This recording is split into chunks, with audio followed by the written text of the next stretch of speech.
What's up? Welcome to the Inner City Innovators Podcast, where we will discuss marginalized communities and what it will take to bring true, lasting hope and transformation to the disadvantaged. Now, your host and hope dealer, Ricky Aiken.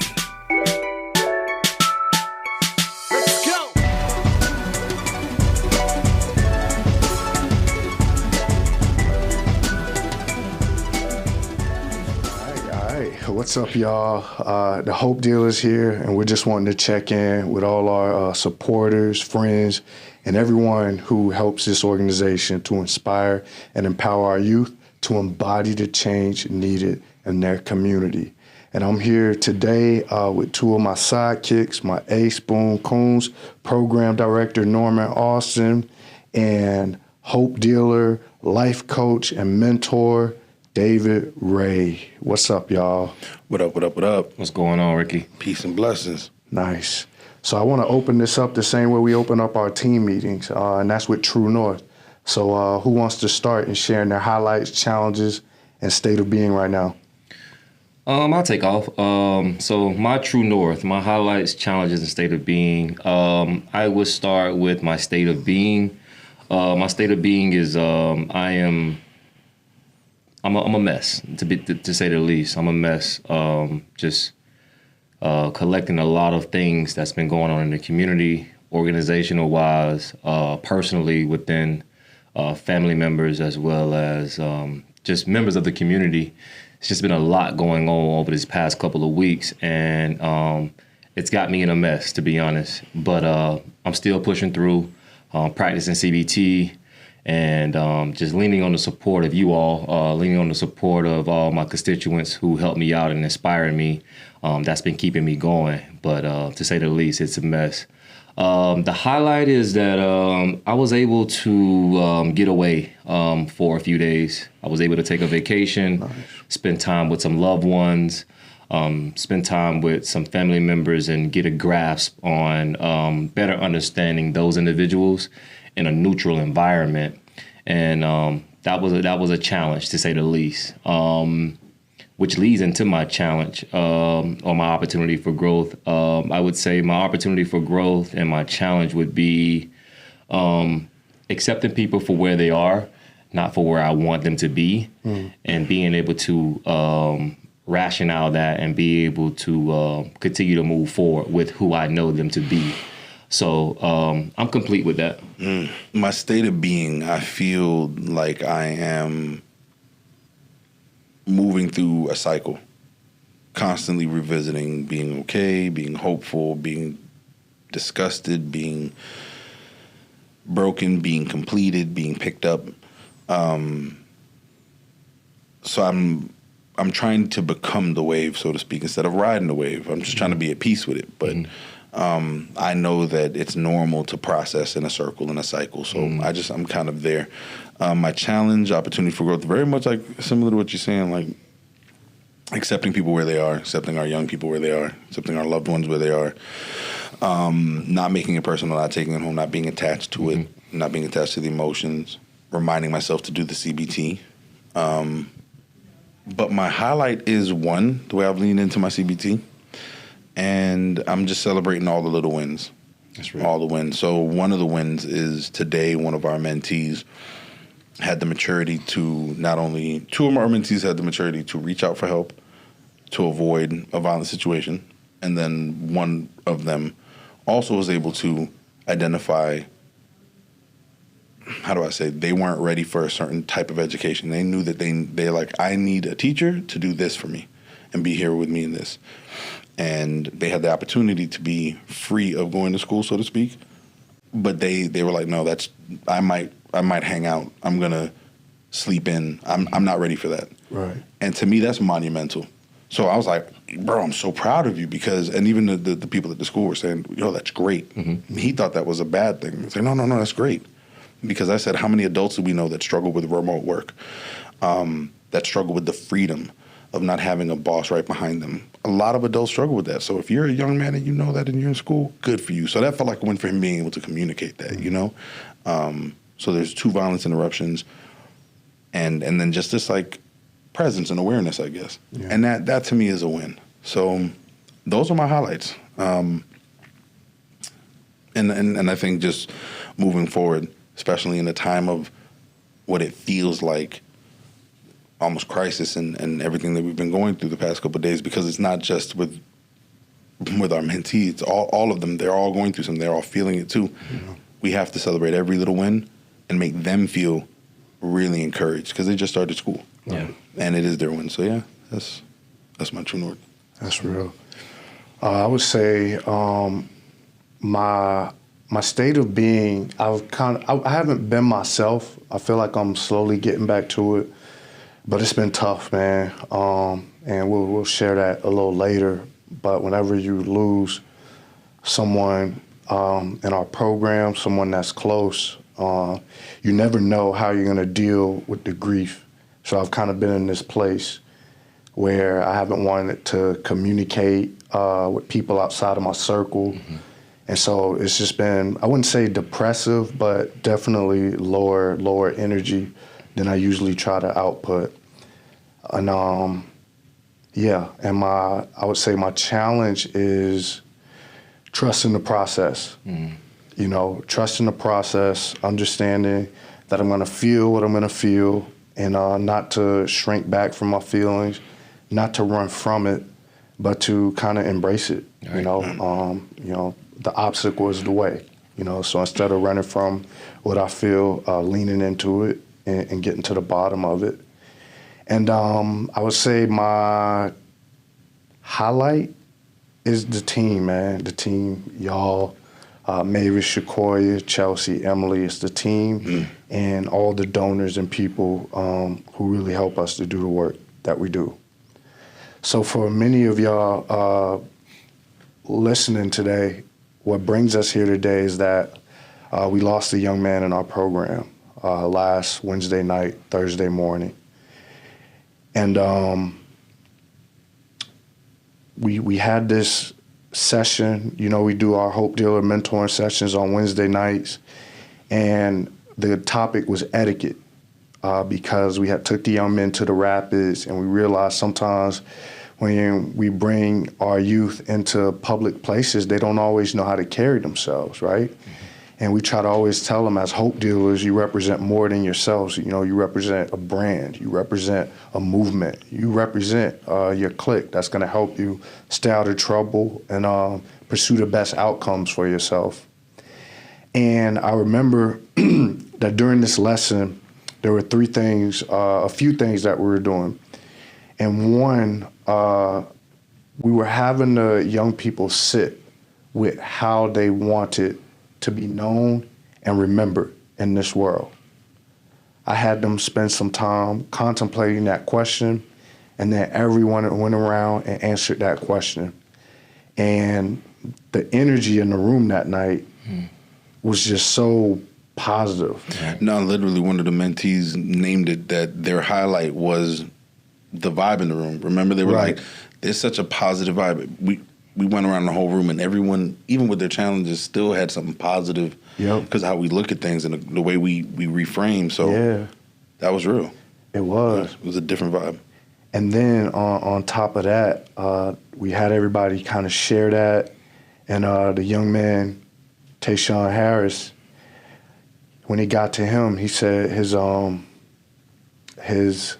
how he wanted to be remembered was as a soldier. Someone that no matter how hard life got, he continued to soldier on. Right. And I recall that. And after this part of the lesson, we transitioned to teaching the young people how to shake a hand, make eye contact, and give an introduction that's in line with how they want to be known. And it was such a beautiful night because I got to shake each and every last one of our young men and young women's hand and kind of affirm them in their confidence, in their eye contact, and the strength of their shake. It was just such a beautiful time. And even at the end, when D was kind of rallying everyone together, I remember vividly D got hit in the eye accidentally. He said, someone hit me in the eye. And I remember Tayshawn being right there, smiling before looking over. And as we always end our mentoring sessions with Hope Dealers on 3, I never would have thought that a few hours from that moment, Tayshawn would be no longer with us? My night, it was a highlight to have Norm on the van, which is random, me on the van. Mm-hmm. To drop him off, we both say, I love you, brother, give each other your dap. And I said, man, I'm glad you came to group. And he said, oh, man, I was just messing with you. And I check in, and he said, I'm not coming to group. And my last text was, you'll be missed. And he said, but I'm coming next week. So when he came, I was like, yo, I'm glad you came.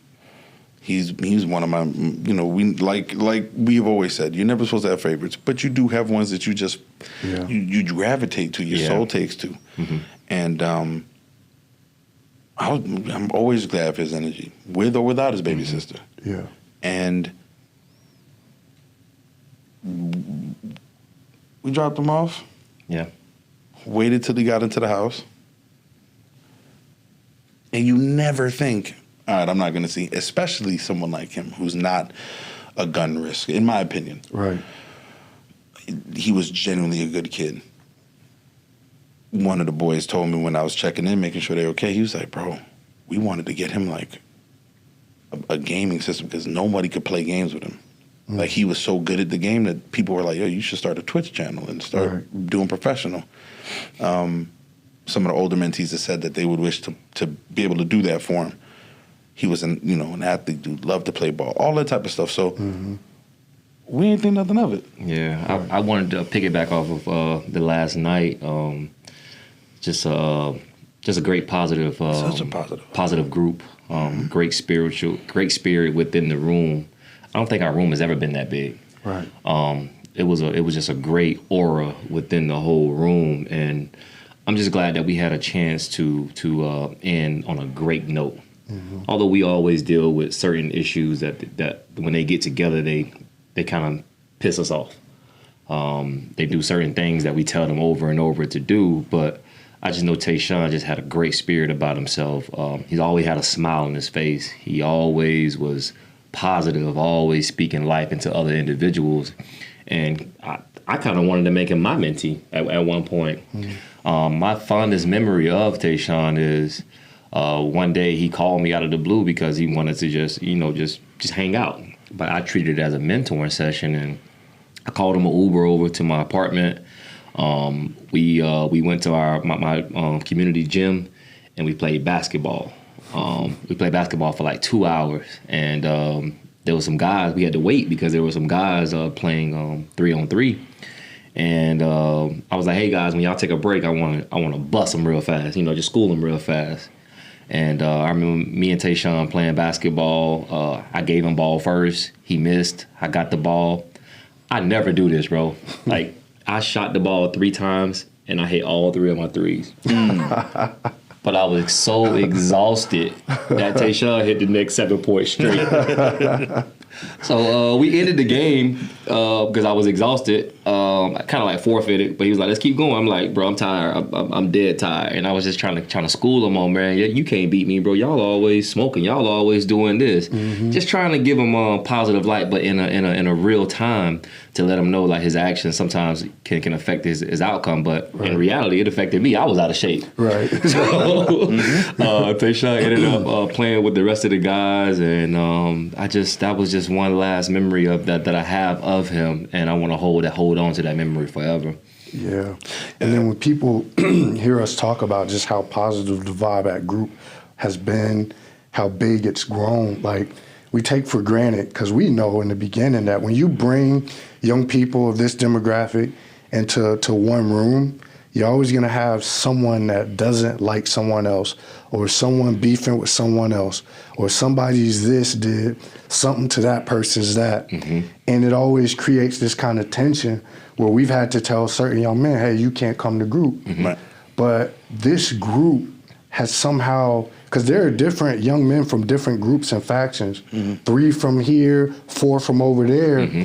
But I think due to like people like Tayshawn, like they're like the social lubricant on the group, where it's it lets other people know who are coming in that may not naturally trust other people in the group. Let them know that they can trust the environment. Like, look, this group ain't about that. We ain't on that. And I think it's really helped us to how we've seen the numbers we've seen. We've never had groups this large. Just to speak to that, like in the past, usually there's a fall off in the summertime. Right. Where this summer we've been able to galvanize all these individuals, and I want to just give us the credit for that, just being able to sustain the numbers and continue to grow the numbers, because the power and the impact that we have on these individuals' lives, it's meaning. Yeah. They trust us, and that's definitely what's needed, is that they trust us enough to come to us every Wednesday night. Let us come into their lives. Let us be a part, intricate of their lives, and just continuing to be a positive role model in their lives. So that's just a great power that our organization has, and I just want to build on that. And I'm going to just do a selfless plug, because I'm the lowest on the pecking order. Your donations sustain this program, but we need more help. We need to be able to bring more professionals into the space. Mm-hmm. We need to be able to partner with more professional services. We need additional resources to serve these young people in a safe way. We do the work in the gaps that are not protected by titles or legal things. We are just men and women engaging these young people. And I dare say, not to inflate ourselves, but we put our life on the line sometimes, because we can't engage these people at group. We can't engage them. We have to go where they are and meet them where they are. Relentless engaging. Your donations, in kind and financial, get us to that place. Mm. But as we continue to get more and more young people, we need more staff. Mm. We need your financial support and or your time. And unfortunately, we can't find volunteers. And if I'm misspeaking, guys, tell me if I'm wrong, but it's like everyone with good intention cannot work with this population. Right. It does require a certain level of self-examination, patience, love, grace, cultural competency, mm-hmm. And not sympathy, but empathy. Mm-hmm. Right. And so because of that, it's hard. We have to find the right fit. We have some amazing volunteers. Shout out to Nate and Dijon and the people that show up for us and show up for our young people, but we need your support. So if you can please go to innercityinnovators.org, please, even if it's a $10 a month donation, whatever, we need help. So, and not that we're in a bad place, we are growing. And because of that, we can't sustain where we are. And even where we are, we're doing the best we can. And we need also the mental health services, right? Like we talked about having almost all of our young people have some intense trauma. Yep. Like even before, outside of gun violence, trauma that would lead them to gun violence. Yeah, we can't afford doctors for all of them, but there are agencies that do that. Please plug in, and so I just do that selflessly because I don't mind. I just need to say that because I hear what you're saying, but just wanted to share that with the public. I appreciate that, and that I'm gonna follow that trail as far as the mental health aspect of what we do. We've lost two mentees this year. One due to a vehicle accident and another to gun violence, and I lost my niece. And it's been a rough year. So I want to ask y'all, like, the mental health component of this work. Like, help people understand, because it's easy to look and just think that, like, you're like teachers or something, but going to the nuances of what we're exposed to on the day-to-day, how it can affect your mental health, and how do you mitigate that impact? A lot of times, on a societal view, on a macro level, everyone wants everybody to be normalized. When our demographic, Black and brown boys in the inner city, they have so many issues before they step into any kind of institution, whether it's educational institutions, whether it's community centers, whether they're just going to work. They're dealing with so many things and they don't know how to process these things that's going on with them. Right. We need more individuals to be able to provide mental health services to these individuals on a one-on-one level. Too often, these services are not given to our community, And not to say that there are not opportunities that are available, but we need more Black therapists. We need more people who can relate to our demographic. That's just something that's not been able to be sustained over time. And not saying that there are not Black therapists that are out there, Right. but they're not in our community. Right. We can go to the local corner stores and find a street individual who can teach our children how to be street. Right. We can go to the community centers and we can have coaches teach our youth how to play basketball. But who's going to teach them how to heal? Who's going to teach them how to heal? Who's going to teach them how to trust? Who's going to teach them that trauma is something that every individual goes through? We just need to learn how to process that on a daily basis, and we need more of that in our community. I think for me, I follow the lead from you guys a lot because I've been in health and wellness for almost 20 years in some capacity, shape, or form or another. And I have a lot of my bat belt, my tool belt. But our work deals with so much of my specific trauma and my upbringing that I've done a lot of healing through the program. Like, Ricky challenges me all the time, right? You see me and you say, hey, critique this, like, grow from this. So to me, for my mental health, I do rely on y'all a lot to lean in because you guys know what I'm going through personally, professionally, but you guys understand what this work is. Mm-hmm. Right. I find myself relying on the things that soothe and help me process and cope because on some level, you do start to feel like some of these kids are your kids. Yeah. Especially when you're doing the work that their parents should or maybe can't do. When you're working with the parent, it feels good. You just feel like a mentor. Yeah. But when you know that you're one of the only people in this person's life that thinks they're worth the fight, you do start to feel more. Yep. And then they mess up or someone messes with them or whatever. So on a day-to-day basis, it's like how parents can relate to saying, like, the child is quiet in the room and you're like, hold on, that's a red flag. Right. You don't hear from these kids. Yeah, we reach out for relentless engagement, but if you don't hear from them, you start getting worried. Like, checking the blotter, you start checking Instagram. Where are you? Yep. So relying on the things that we know to be the CBT. Yeah. CBT has been we were just talking. Mm-hmm. I'm breaking him the news. I'm talking to him for the first time. And he's able to CBT me. Like, bro, I hear you, but I need you to rely on your values. Go back to your values. Right. Fall back on this. Ask yourself, is this true? Blah, blah, blah. Like, in the middle of a moment where I'm thinking I'm trying to hold space for him. Yeah. So things like that, man. Like, CBT was a game changer, And for those who don't know, we went up to Baltimore to be trained by Roca Impact Institute in their Rewire CBT that's specifically geared towards violence intervention and engaging young men most likely to perpetrate and be victimized. And like they say, we have to use it on ourselves.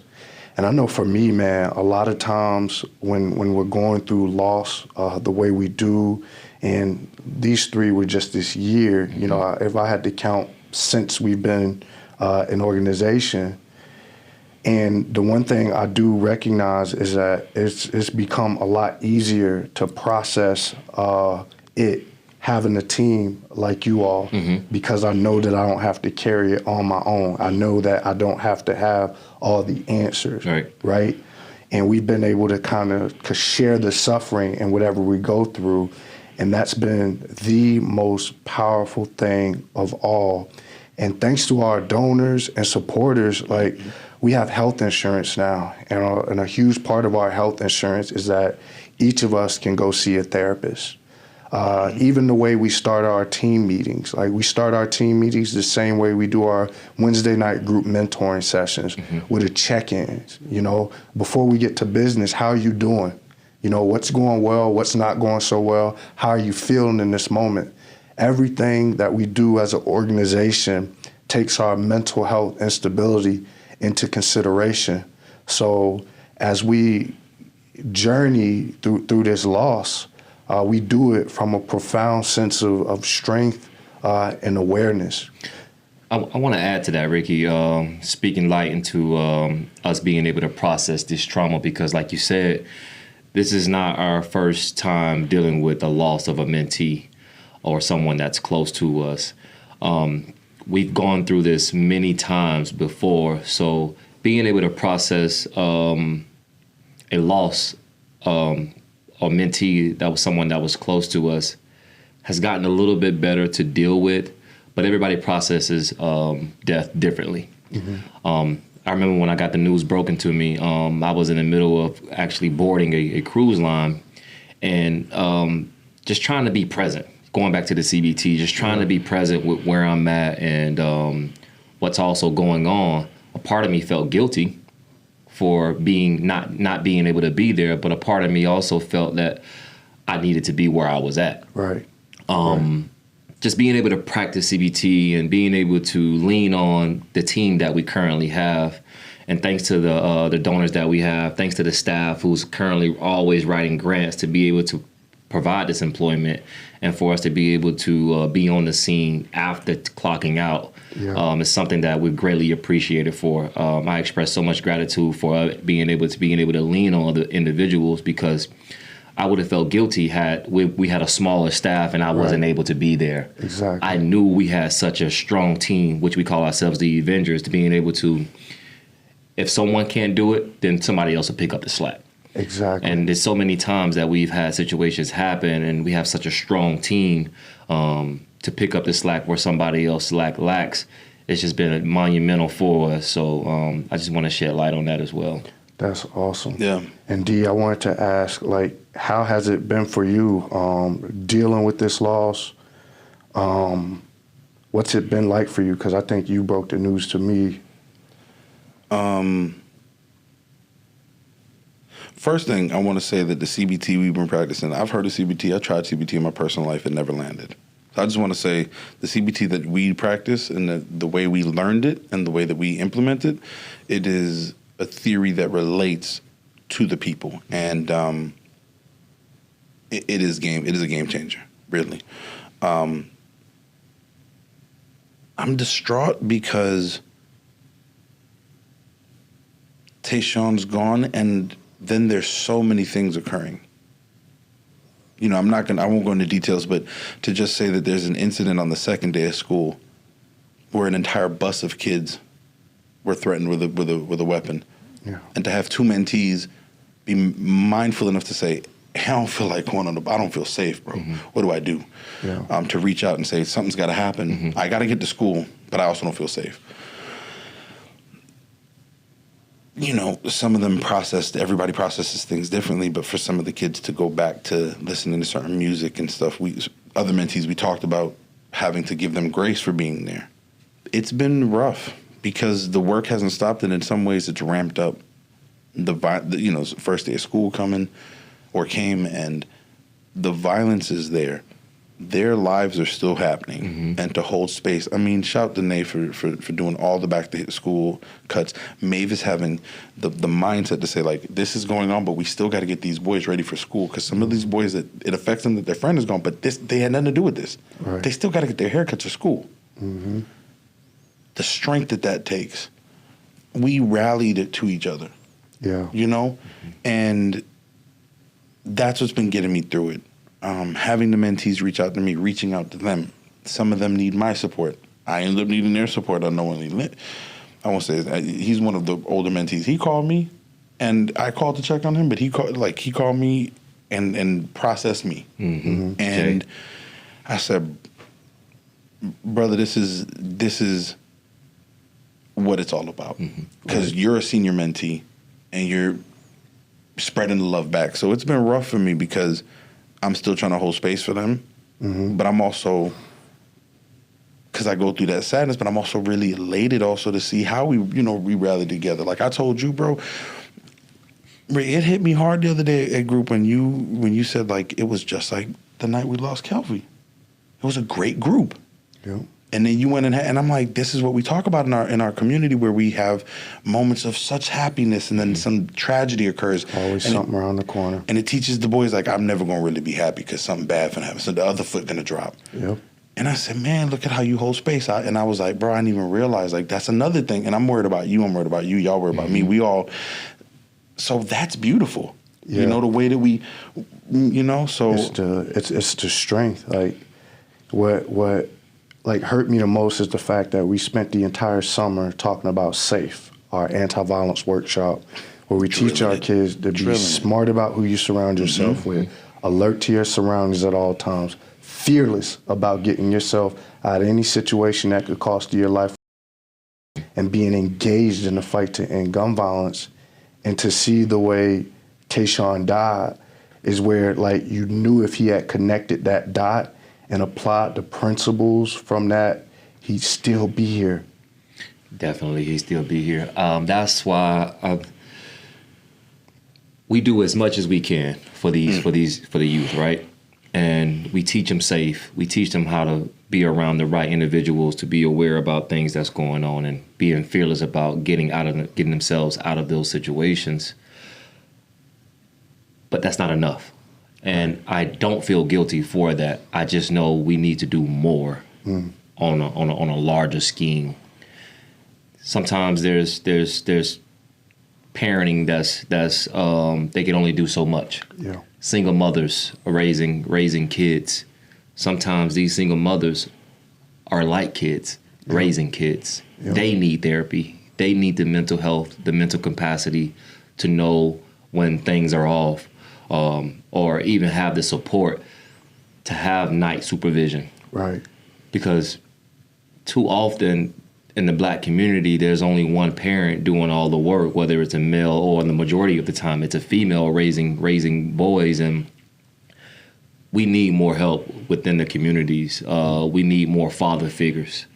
Fathers have to do their job, because we could teach them everything that they need to learn, all the skills that they have. But once they're home, they are home. We go home and we process our family situations and we get ready for the next day. But there has to be another level of community outreach that we be able to provide support to those individuals.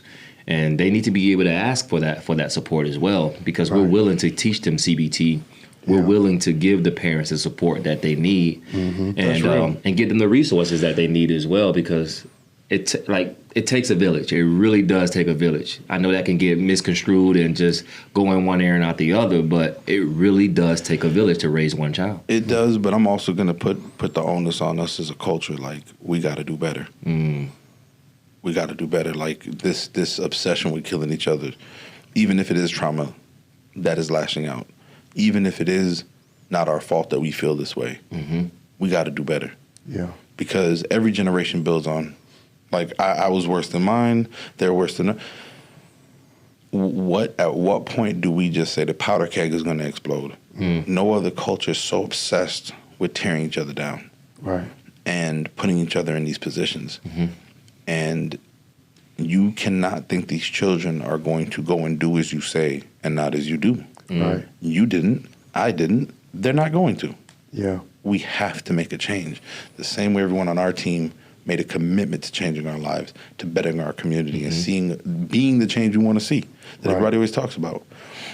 Not saying that people can't be people, but we cannot be mad at these children for going and killing themselves when that's what we are listening to and they're listening to. We're emulating, we're allowing, we're quick to go to anger ourselves.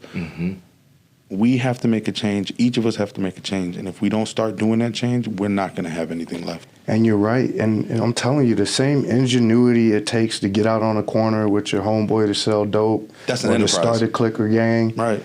That's all we did as hope dealers, right? We saw the negative influences in our community, and we stood up to do something. There isn't anything that I've done or I could do that anybody in my community can't organize themselves. And we invite that. Like, everything we're building, I'm building so we can give it away to someone living in a community like ours, no matter where it is in South Florida. Like, we don't need one ICI. We need hundreds of them strong throughout our community. And the statistics will tell you that. So I don't care if you're a convicted felon, you have a story. Like, I invite you, if you have that story, ask to come speak to our youth. Because our youth have learned more from people like you than they have doctors and lawyers. Because you've been through the doors that they likely will be going in if they don't turn things around, right? If you're a single mother, like whether your kid's in our program or not, share, tell people about it. If you're someone of means, every black, like I've seen how much money these political campaigns make in the fall, right? If a fraction of that went to us from all these so-called people who give to these political parties, we'd be in a much better position. So there is something for everyone. I just know the people that I really want to honor is the people who stood and continue to stand with us, especially in helping to bury Tayshaun. We have a fundraiser up for him on our social media page, Instagram and Facebook, and I'll make sure to leave a link with that. But we want to thank y'all for tuning in, and we'll be dropping an episode a month just to give y'all updates on what's going on within the Hope Dealer movement, and hopes of soliciting your support even more. So without further ado, thank you and peace. Peace.